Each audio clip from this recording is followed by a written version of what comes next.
On the show today, we're celebrating a decade of digital influence with one of the trailblazers of Nigeria's online media space. Now, she turned a simple blog into a trusted platform that has shaped conversations on entertainment, lifestyle, and culture for over 10 years. Now, as she marks this milestone with a major conference, she's opening up about the journey, the lessons, and the future of digital media. Please welcome the founder of OloriSuperGal, a visionary, a storyteller, and a true industry leader. Tosin Ajibade is in the studio. Welcome to JNA.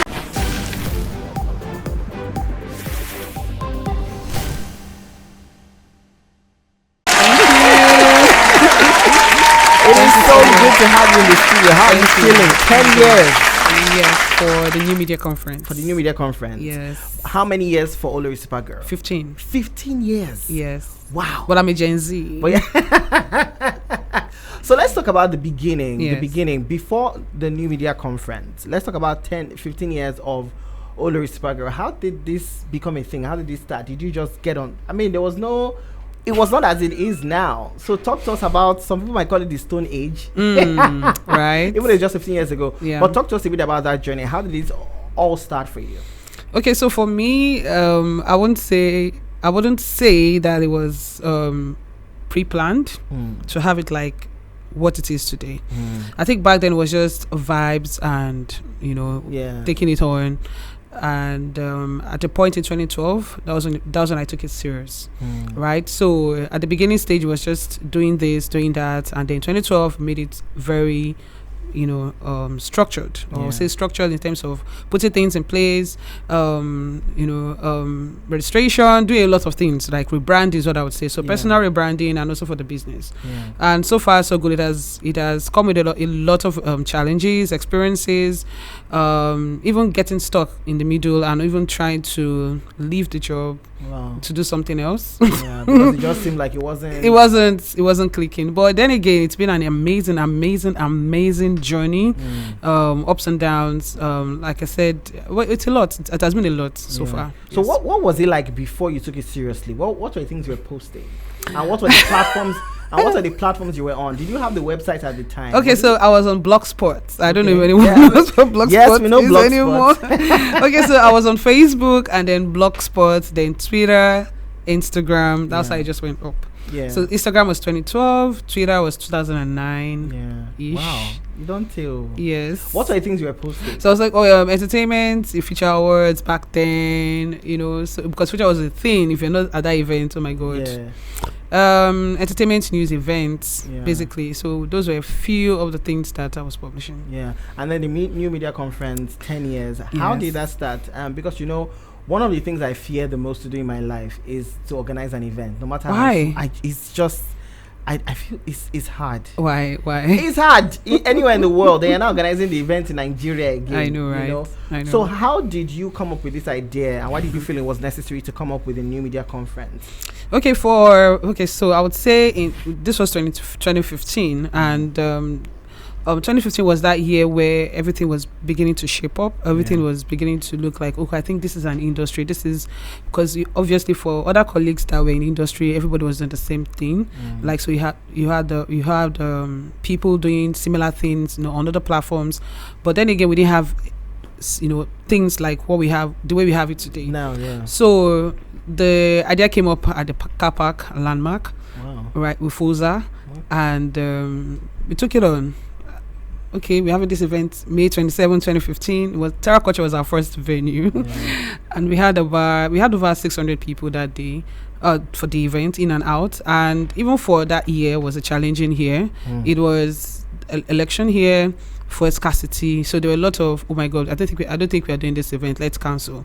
And then someone said to me that if you cancel this event, you're going to spend double of what you have spent, right? So just go ahead with it. And we went ahead with it, and we have done it. We've done it since then, including a school debate. So in 2017 we started we started amplifying young voices by going to schools through debates, right? New media is what it is today, but for the younger generation, how are they using new media? So we use debates as a means or a tool to educate them on how they can use social media. Yes. I mean, you're definitely one of the pioneers, and you've turned what a lot of people just with term gist, you've made it become something. This is a full-on business. If you're having an event, if you're doing something, and you don't have OloriSuperGal there. Hey. You've not started now. You've not done anything. You've not done anything. Your budget has not balanced. It has not balanced. But how did you know that OloriSuperGal, the brand, has become a thing? When did you know that, wow, this is no longer a joke? This is I can't remember again. I can't remember the feeling because okay, so one thing for me is be excellent at what you do, right? That's a key driving tool for me. Even before we started having people coming to work with us or joining us as a team, or just have an excellent spirit in anything that you're doing. Just ensure that you're giving your best in it. So I think that's my own personal drive to it. So when you see me do what I'm doing, it's not because I'm doing everything to ensure that my client is happy. We are giving value. So value is very important. Also ensuring that you also make your client happy. So different platforms, different ways on how they work, and I also try to pour that into people who also work at OSG. Like, this is how you need to do it. This is what you need to do. How you can also ensure that you be better, right? Even after the first experience. Do you remember the first employee? Do you remember the first person you employed? And what was their role? Okay, I know Sheifumi. Oh my God, I've forgotten his name again. Sheifumi. I've forgotten his name. He's watching this. I've forgotten your name. No. But so, gosh, I'm teasing. Okay, but I know Sheifumi was one of the first, with OSG back then, and she was with us for about 5 years or so, and we're still in touch. Till date, though she's doing other things and all family and everything, but we're still in touch and all. Is it first or maybe any other person? Any other person. A whole lot. People that have come. People come, people go, right? And because the space is where people also want to do something. They want to build something, right? So we've had different people come in and go. But is it hard being a creative? Because again.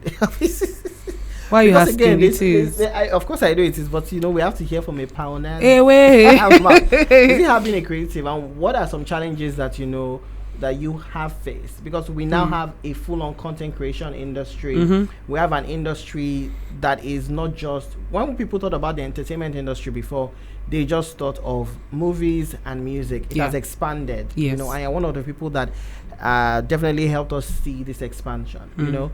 So what would you say are some challenges being faced in this industry? Because I feel like there are certain things that when you say, people would listen and say this definitely is true. So I would say some of the challenges would be structure, right? This would just like its foundation basically. So depending on what you're looking at, also, are you looking to do this for yourself? Are you looking to do this as a business? There are two different things. So for, like you said, the creative economy, the creative industry is expanding, right? And a lot of people are doing this because they have tools that they can use to create content for themselves. But how then are you pushing? How then are you thinking of to elevate yourself? Are you doing this because it's a means to an end, or it's something that I want to build and expand on later? Like looking at my own story or journey, like was just one person. Then before we knew it, we had to expand. We had to do other things. If there's a new platform today, we need to go check it out. We need to be on that platform. So there are things that you need to be informed, even in your industry, which is why working with colleagues, your colleagues also is very important, because the information you get also would help you scale up or also know what you're doing.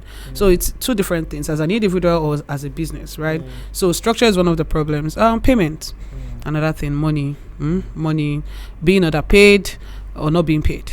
Right, I have stories, I have experiences of a lot of bad debts, due to some of the transactions done in the past, and now you have to become wiser. You can also be better, right? What else again? There are definitely so many things. I think that we can definitely come. What has changed from that time till now? And I'm not just talking about the 10 years of the New Media Conference. I know that a lot has definitely changed how we consume news. I remember that we would need to go to Blogspot, like you said. We go to these blogs and read what is happening. And a lot of companies would advertise there. But things definitely have changed. What would you say are the major differences that you've experienced as a person and as a business, doing this for as long as you've been done? I think right now the expansion rate is now high. The number of people that you see doing creating content now has also changed. So now it's more of community, it's more of finding your niche. You know, at first it was influencer. Now it's content creators. Sorry, skit makers. I don't even remember Instagram 15 seconds. I don't even know anybody does, but then things have moved, you know, beyond. That's true. It used to be skit maker just making like 15 seconds. 8 seconds, 15. Right now it's beyond that. Now they even push it for 3 minutes, 10 minutes and all. But aside that, it's now based on the content, the audience, the quality. So quality, audience, consistency is also part of it. Like, what are you putting out there? What kind of audience are you trying to attract? And all of these things you see in different industries. For people who are doing other things and also building community. So community right now is one of the biggest thing on the rise, is what I would say is on the rise. And if you look at it, you have like some influencers or creators who have communities. So the Olori Ebis, the besties, a whole lot of people. I'm sure you have your own community also, Jay, right? So, but, that's how you're also, creating impact in your own space and also putting out there for the general public to consume. I mean, what was better at that time? What was better? Was better? Better. Yeah. Do you think anything was better that time? Do you think there's certain things that we have lost, as we have evolved over the years? I mean, you've been... I think exclusivity was one of the best things back then. In terms of... so for celebrities back then, when you want to write celebrity stories, you get exclusives from the source, from someone that is in the clique. But today they are the ones posting on their Snap, they are the ones posting on their stories. So there's really nothing like that. So the traction is supposed to go to the blog for getting you get it directly from. So like people are now saying their big news on their stories on their Snap. Before, back then it would be someone that will give you this is the tip I want to give you, this is what it is, and it's so from a confirmed source, because you cannot even reveal your source, right? So those were one of the good things back then that is not happening anymore. Do you remember a story that you broke at the time that just changed a lot? Okay, mention a few. Give us gist now. A few stories. Am I boring? a few stories. Am I boring? No, okay, a few stories that you broke. That just, to an extent, change the landscape of how people saw OloriSuperGal, and maybe even got you into some trouble. Because, I mean, we all know OloriSuperGal not to be a troublesome platform. If you are looking for happiness and joy, positivity, positivity, we think OloriSuperGal. Yeah, I know. But I mean, at the start, when you were still finding your feet, trying to figure out the direction of what you wanted to do with this, what were some stories that you broke? Okay, I would say there was one story that we broke in 2016. Okay. It was a very big story. I won't mention names, but it was a very big story that caught the attention of the police. We got invited. And it actually was like 2016 to 2017. So that it was a story about a popular school here in Lagos, and teacher and student. Right. And so I have a background I have this experience when it comes to DV or sexual, like all of those things. So I know when stories like that pop up, there are certain steps you need to take before talking about going public with the information. So with that experience, and for those that don't know, DV, domestic violence. Oh yes, I don't know if I don't know what was to mute on radio. So when I got the email, I saw what the story was. I saw what the woman said, and I asked several questions. Have you gone to Ministry of Women Affairs to report? Have you done this? Have you done that? She said she has done everything, and the only resort she had at that time was to go to the media, and then she shared her story. And after all of that conversation via email, and then went ahead with the story. And before we actually published, we did our research. Fine, so we got some information and all, and then went ahead with the story. So apparently the story went viral. It was picked up from TV, went on TV, went on like it was very popular. But we broke that story, and the story became when you have different layers. If you have an onion, you have different layers, right? So it kept opening up, and then we had people coming to us privately saying, oh, they can actually testify to this story. They went to this particular school, this was what happened, they know this particular person that we're talking about. Oh, this has been going on for some years. So people within that area talked about it.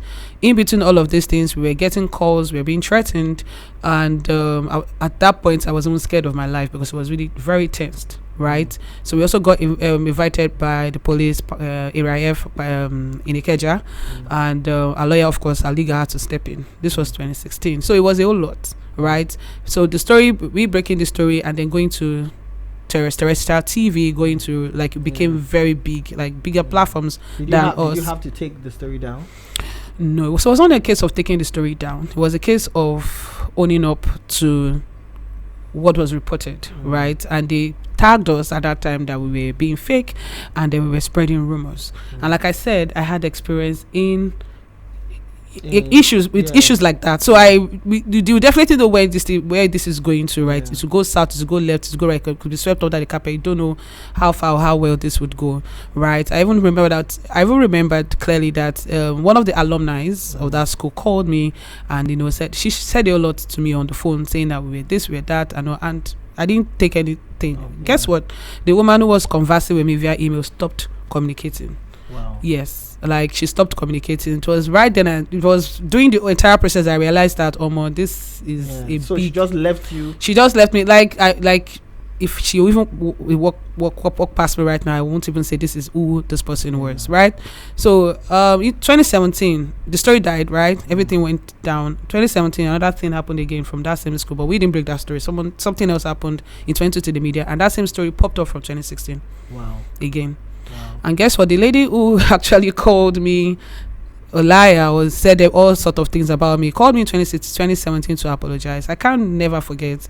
I was at my balcony upstairs. I was just there. I picked up the phone and she called and she was apologizing about the story we published in 2016 in 2017. Wow.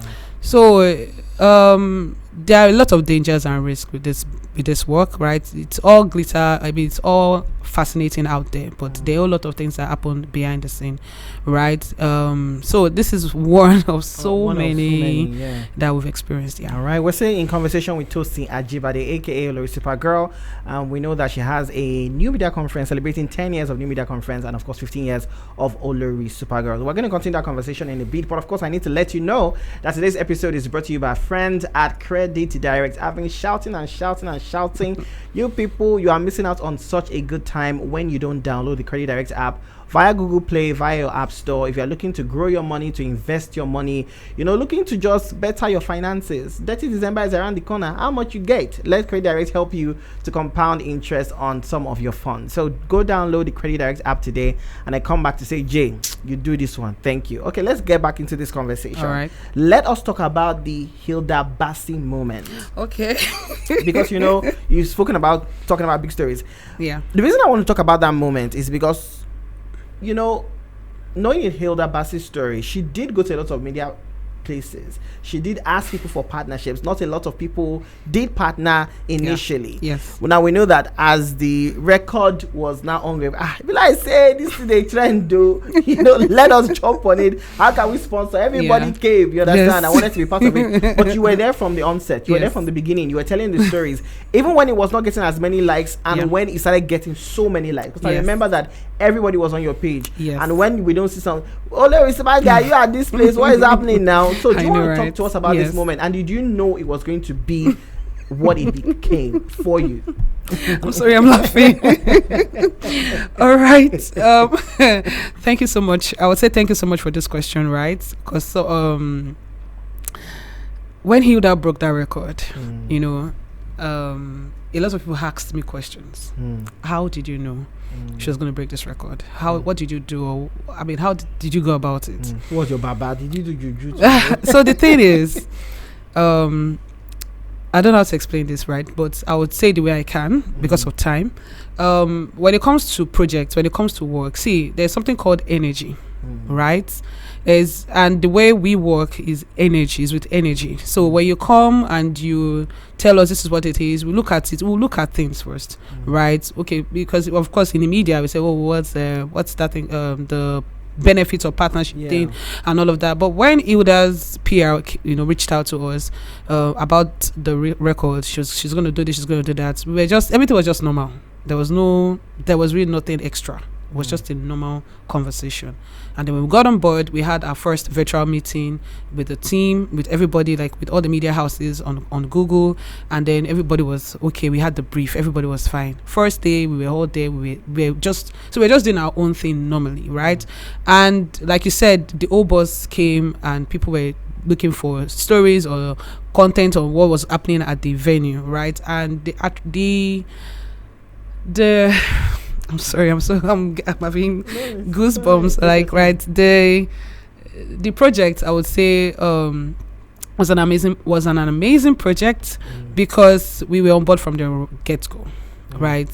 If you ask, so did you use juju to see anything? It was just energy for us. That was just it. And projecting, being a part of it, and also projecting the record.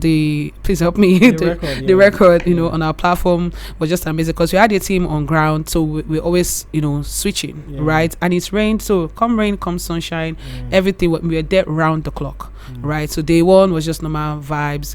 Everybody sitting on the grass, eating, drinking, cheering on Hilda, friends popping in, people cheering on Hilda and everything. Second day became a party. Everybody, came with their own, bring your own bottle kind of a thing. Like, it was just vibey. And before we knew it, the thing just went. But we were there from the get-go. So it's so amazing to see that she broke the record, not just breaking the record, because I don't know, a lot happened, even the setup and everything. I mean, a lot happened, and I would say I'm happy that we actually part of history.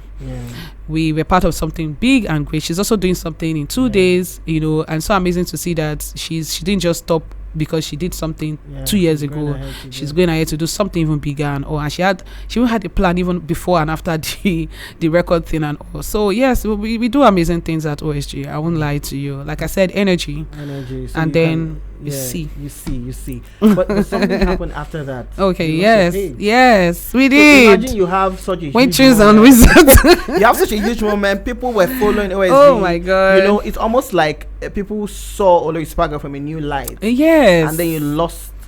It was a new light. Oh my god! It was like a veil, coming over, and we lost our page a month after. Close to 1 million on Instagram, and that was it was I don't want to use the word. For some people that at least they say it's not Instagram. Instagram.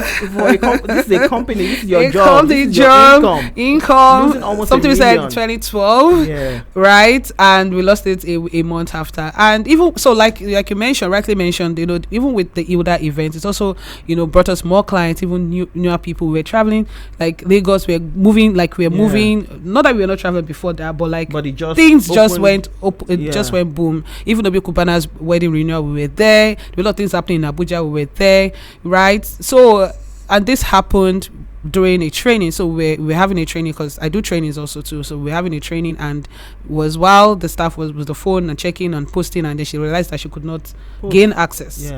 Right? She then called me aside and told me what was happening, and because of course I was in front of people, I was teaching, so I had to compose myself, and the first thing I did was to call a colleague of mine who works at Meta. I reached out to her, I sent her screenshots, and then I went back. So as I was just facing the people in class, I was just like, we just lost our page. And that's how the class ended. Not like we didn't, it was towards the end of the day, right? So but I tried holding it, but it didn't work. But I had to just open up, and we tried retrieving the account, but nah. It didn't work out. How are you? It didn't work. So we had to start from zero. Again, it's been 2 years right now. So we are sitting on 297 on Instagram. Do you think you got the support that you deserved at the time from people, because you lost that page and you were a blog that of course I know that obviously this is money, but there are certain people that I know you have relationship with that maybe you didn't collect as much as you were supposed to collect, or some that you just did out of free will. I'm not necessarily sure, but do you think at the time, after you had lost that clout at the time, do you think you got the support from people? Yes, I did, from few people, right? And I also reached out because things were not making sense anymore. Making sense in this in the way that, okay, because we lost our page and we've had integrity, like over the years, like we have a name, we are not just starting, and because we had to start from zero again, people felt like, because we had 500 or 1,000. We're not fit for the budget. We're not fit for the campaign. We're not fit for this, and that also affected our revenue, our income. I'm sorry, I spoke in Yoruba because for those that salary. The tongue she spoke is God that is covering somebody's nakedness. Because paying salary for 2-3 months afterwards was really difficult, and this is not coming from be pity me or anything, but it was just like we could not even get anything out, right? And thank God that I had understanding staff at that time, right? They didn't stress or anything. We were able to meet up, but not like meet up when we were supposed to meet up, right? Yeah. Because they knew all that happened, but we're not even using that as an excuse not to even pay salaries, right? So I was doing everything to ensure that, okay, at least you know us, give us this job now. At least you know us, give us this job. So you had to start milking your relationship. My brother, like things were not making sense again. It felt like I was it felt like I was a newbie, right? It felt like it felt like I was just starting. Yeah. It felt like nobody really knew that we existed. And then I had a call with Tara Feradote, and I said to her, Ma, I know that, you're in business and everything, right? This is what is going on. And then we spoke, and after speaking, I also had a session with her and her husband again. And the session was so deep that I said to myself, I'm not going to give up. That same year was also a very challenging year for me. Aside from losing the page, I also had fibroid removal. Wow. And how healing from surgery and everything. So it was a whole lot for me. It was emotionally, physically, financially, December came now. I know how December is in Lagos, right? Events here and there. So there was no energy because this thing we were trying to get everything sorted since June 22nd. And this was now December. This was like 4-5 months after going back and forth, speaking with people, sending emails. We did everything, Facebook, everything. We did everything, and December came and someone reached out to me for the premiere for Funke Akindele, and I was like, I don't think we can do this because this is what is going on and we need money and everything. And God so good, Biola gave the phone to Auntie Funke, and Auntie Funke got on the call with me and she spoke to me, like she was preaching to me on the call. The ginger came from my belly button. Like the flow just came, like something rose within me. Right? And then I knew that I was not going to give up. Like, I was not expecting the call because the call was not from her directly. It was from someone who was pitching to us to be at our premiere. Okay. But I was just giving all negative responses and all that, saying what had happened and all. And Auntie got on the call with me. Because you felt like I've lost my page. Yes, so and you want me exactly. And again, I was also healing again from that. So I was just down. Like I said, I was down in every way, right? And she spoke. Advocate Akindele spoke to me. She said she told me, including prayer, like pray. And like, don't stop praying. See, I'm in my 40s. I'm still doing this. I'm still doing that. Like what I'm trying to say in summary is like she gingered me. She started something again inside me, right? Jay, even with my belly hurting me, and I was on flats, right? I of course I sent my staff to the venue for our premiere. I also got there in person, like later at night, like just to show face. Everybody loves Jennifer. Thank you. Thank you. God bless you. Like that was the premiere that year. So I still got there to show face to like because that call alone kind of changed everything that was going through in the past 4-5 months. Right, because everything didn't make sense again. People were not even bringing jobs to us. Like no more. Hey. It definitely felt like starting from the scratch. That was how it felt. How it felt. But thank God, where we are today, God has been amazing, right? And to the people that also stood for us at that time. I remember a client who stood for us with the agency saying that no, they have to give us this campaign. They stood their ground. That's why I thought that we had maybe less than 10,000. They stood their ground saying that the agency needs to put us on this campaign, and it worked. So yes, there were people who stood for us at that time. Were there people you were disappointed by that you expected to? A lot of people called. Ife Dang, Uche Pedro. People called. Femi Cracks. People called. People reached out. People reached out on our behalf. Like people did things, right? So I mean, with the help and support that I got was even enough for me. I could not even see what who was not exactly. Yeah. I could not see all of that. Yeah. All right, we're still in conversation with the one and only OloriSuperGal. I mean, that's what we call you, Tosin Ajibade. I mean, who is celebrating 10 years of her conference, the New Media Conference that is happening on the 25th, right? Yes. Of September 2025. And of course, 15 years being one of the pioneers of new media here in Nigeria. Your blog is known for entertainment, but you've also taken stands on social issues and SARS, gender topics. You mentioned that. Have you ever lost advertisers or lost followers because of a stand that you took, or because you got involved in a particular? Oh yes, it will still happen. So the thing is, it will always happen, right? Oh, because you did this, you posted this, we are all following, and because people also try to put the platform as me. Oh, it's me. Like, we have people working, right? So when you see me, don't see it as me. Right, people are working, they need to do what they need to do, right? So, but yes, we've lost followers due to some posts in the past, due to some topics, due to certain things. So it has happened. I don't know how to frame this question, but I see it in my head. A lot of people that started it the way you started it at the time would call their blogs after themselves, and at some point people didn't even know what you looked like. Yes, you know, it's just now that you are really coming out and really putting yourself out there. Was that a conscious decision to say, I don't want people to see my face, I want to not be as known? Because the usual things people would say, this J on air blog, this person blog, but that was different for you. Was that intentional, and did that affect how things worked out for you? Okay, so I'll respond to the question in two ways, right? First one is, it wasn't a deliberate decision to not put my face out there. So by work and my personality, they're like this. They're two different things. Two different things, right? So my work brings me to the spotlight, exposure, like it just puts me on the spot. So I have to act and behave, right?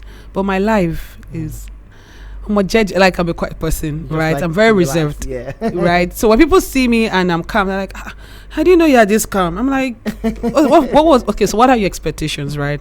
I've had people describe me in different ways that I even always think, am I like this? Or people think this is who this person looks like. So at the point, I think back then I started putting my face out, right? Because people they had different imaginations of who OloriSuperGal or who was behind it, right? So, but for me, I'm still chilled. I'm very chilled, right?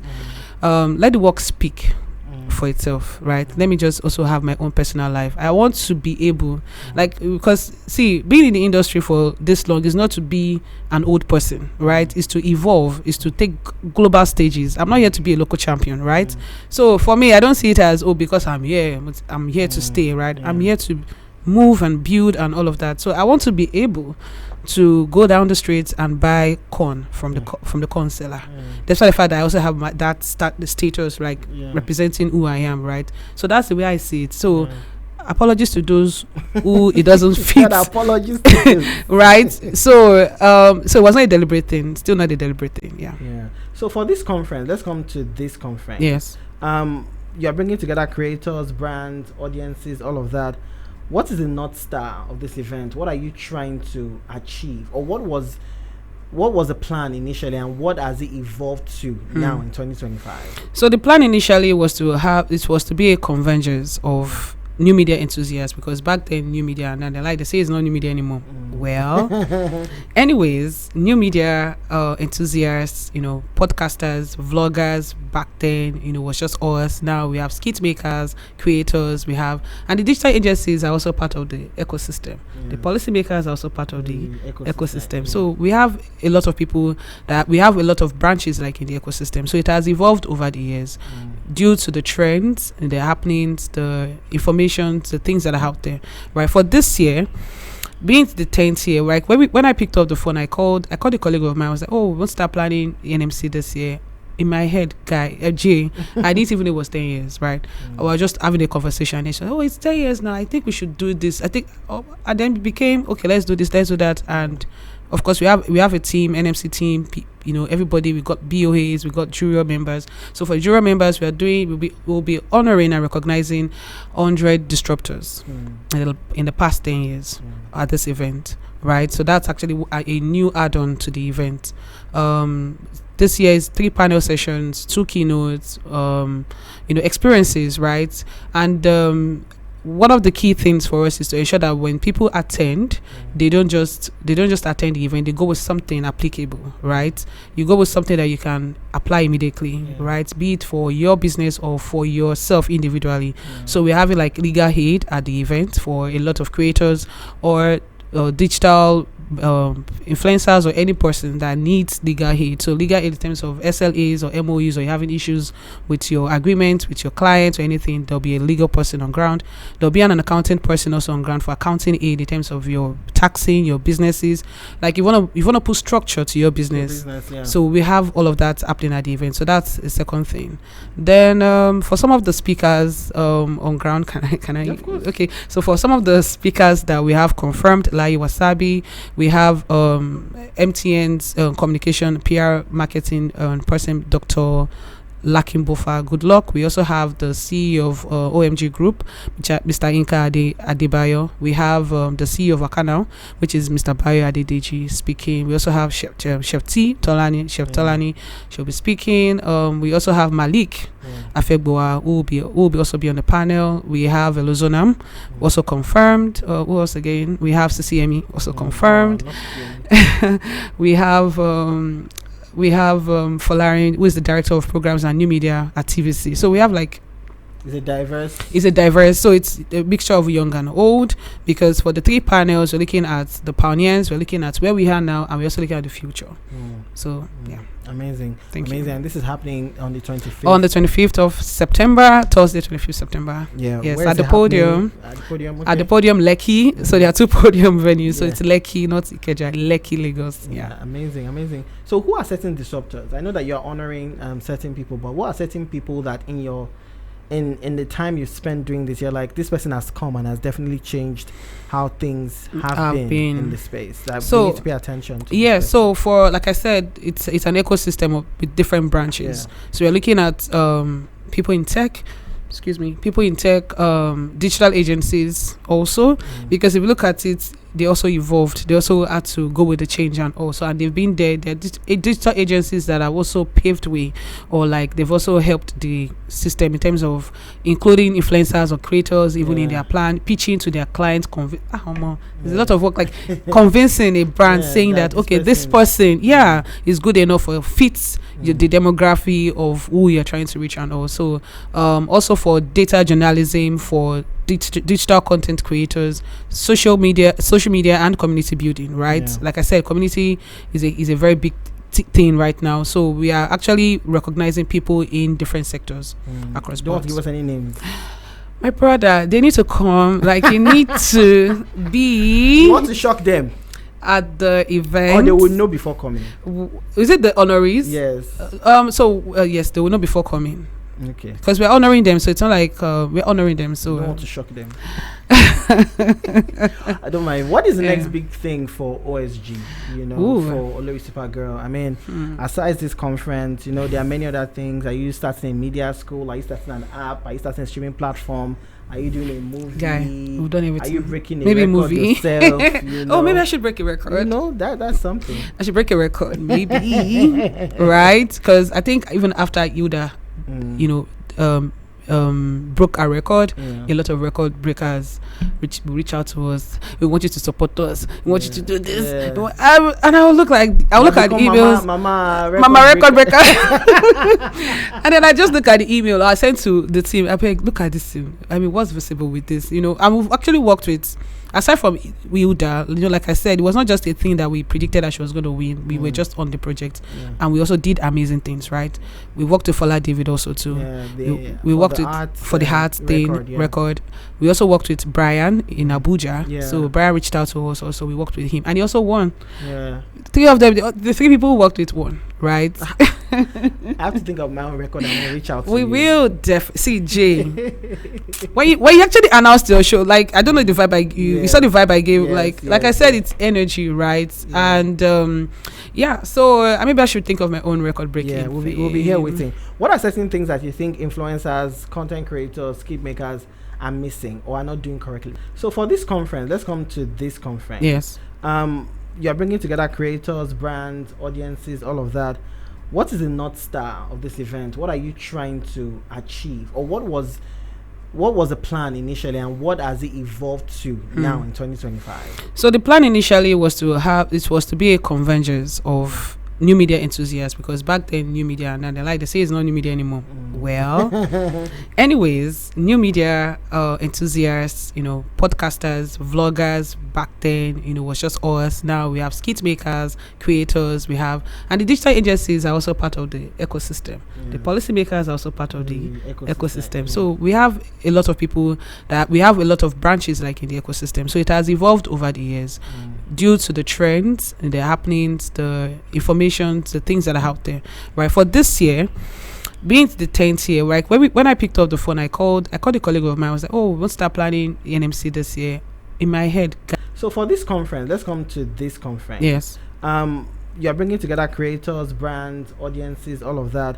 What is the North Star of this event? What are you trying to achieve, or what was the plan initially and what has it evolved to now in 2025? So the plan initially was to be a convergence of new media enthusiasts, because back then new media, and they say it's not new media anymore. Well, anyways, new media enthusiasts, podcasters, vloggers, back then, was just us. Now we have skit makers, creators, and the digital agencies are also part of the ecosystem. The policy makers are also part of the ecosystem. So we have a lot of people we have a lot of branches like in the ecosystem. So it has evolved over the years due to the trends and the happenings, the information, the things that are out there, right? For this year, being the 10th year, right? When I picked up the phone, I called a colleague of mine. I was like, "Oh, we want to start planning NMC this year." In my head. So for this conference, let's come to this conference. Yes. You're bringing together creators, brands, audiences, all of that. What is the North Star of this event? What are you trying to achieve, or what was the plan initially and what has it evolved to now in 2025? So the plan initially was to be a convergence of new media enthusiasts, because back then new media, and they say it's not new media anymore. Well, anyways, new media enthusiasts, podcasters, vloggers, back then, was just us. Now we have skit makers, creators, and the digital agencies are also part of the ecosystem. The policy makers are also part of the ecosystem. So we have a lot of people we have a lot of branches like in the ecosystem. So it has evolved over the years due to the trends and the happenings, the information, the things that are out there, right? For this year, being the 10th year, right? When I picked up the phone, I called a colleague of mine. I was like, "Oh, we want to start planning NMC this year." In my head. So for this conference, let's come to this conference. Yes. You're bringing together creators, brands, audiences, all of that. What is the North Star of this event? What are you trying to achieve, or what was the plan initially and what has it evolved to now in 2025? So the plan initially was to be a convergence of new media enthusiasts, because back then new media, and they say it's not new media anymore. Well, anyways, new media enthusiasts, podcasters, vloggers, back then, was just us. Now we have skit makers, creators, and the digital agencies are also part of the ecosystem. The policy makers are also part of the ecosystem. So we have a lot of people we have a lot of branches like in the ecosystem. So it has evolved over the years due to the trends and the happenings, the information, the things that are out there, right? For this year, being the 10th year, right? When I picked up the phone, I called a colleague of mine. I was like, "Oh, we want to start planning NMC this year." In my head. We cannot wait to be at the conference. Thank you. So again, it's happening September 25th. 25th, yes. The New Media Conference. What's the theme again? The theme is a decade of disrupting new media, shaping Africa's future. Shaping Africa's future. So what's your word to, as we close out here, to people that, want to get into content, want to get into the media, just want to be in this space, and are listening right now? What is your word to them? Have a plan, right? Don't do it because everyone is doing it. I've seen. I'm sorry, I'm laughing because it's funny. Sorry, it's funny to me, but just have a plan. Have something that you would always fall back on. So if you are doing this for just doing sake, have something that you can always do that can bring you money. Everything that I'm saying, you are going to invest more. Media consumes a lot. We spend a lot of money than what we receive, right? So if you are doing this as a business, do it right. Get a guide or a mentor, right? Don't just walk alone or just do it anyway, anyhow. There are certain things that I didn't know until my mentor told me about it. In short, the first registration, CAC registration, was through my mentor's lawyer. Right? Because you need some guidance in certain things and all. And now you can also position yourself, even in the industry. So it's great that with what you are doing, ensure that you're doing it for the greater good, for yourself, for your brand, for the brand that you're building, and to ensure that you're also making money from it. Make money. That's my own, make money from it. Make money from it. All right. And that's a conversation with the one and only OloriSuperGal. Thank you so much for joining us. Before you go. Yes. Oh! I came bearing gifts. Gifts? Camera, catch this. I came bearing gifts. Yes. Oh my God. Thank you so much. Yes. New media. This is why I say people should be watching this show, not just listen to radio. Watch the show on YouTube. J on Air TV. Right? You'll be seeing all the things happening in the studio. Now they're giving me gifts. You don't know what's happening. New media. Thank you so much. I'm so grateful. You're welcome. Congratulations. Thank you so much. Thank you. All right, people. That's our time right here. You've heard from one of the pioneers of new media right here in Nigeria, the one and only OloriSuperGal. You have to stay original and you have to keep fighting, and you just have to know when something is going to work for you, and that's what you've seen from the many stories that she has told us here. So thank you again for joining us, and of course big thank you to our sponsors, Credit Direct, for making this happen. Don't forget that Credit Direct is the way to go. You're looking to grow money, looking to invest money. I'm talking about up to 21% interest per annum when you get involved with Yield by Credit Direct. A lot of other amazing offerings, but you would not know why, because you've not downloaded Credit Direct. So go download Credit Direct today and come back to say, J on Air, thank you very much. I'll be back on Friday with another very exciting guest, a lady as well, so think about it. Who is it going to be? Join me 6 p.m. right here on 88.5 UFM, and of course this video is going to be out on YouTube tomorrow, J on Air TV. Until then, enjoy the rest of your evening. Bye for now.